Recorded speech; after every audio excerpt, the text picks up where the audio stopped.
Scusate, il tempo si è fermato, dove il fango incolore si è mutato.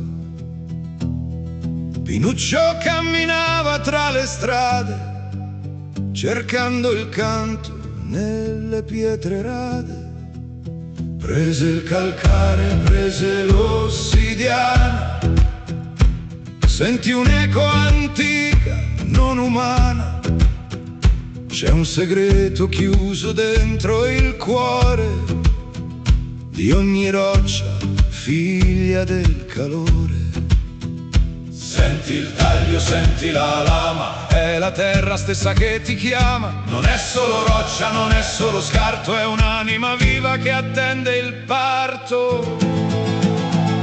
Pietre sonore, musica eterna, dalla Sardegna, luce lucerna.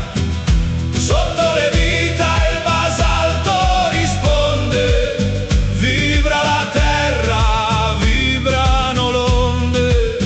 Sciola ha svelato la voce del vento, fermando il tempo in un solo momento. San Sperato, giardino incantato, dove il silenzio si è risvegliato. Linee sottili, geometrie pure, tagli che curano le ferite scure. Se sfiori il marmo senti l'acqua antica di un mare perso, di un'era amica. Il borgo canta tra i murales e i fiori, l'arte che esplode in mille colori. Ma nel giardino tra i giganti in piedi ascolta bene, e allora ci credi. Acqua, fuoco, pietra, memoria di stelle, sentile cantare.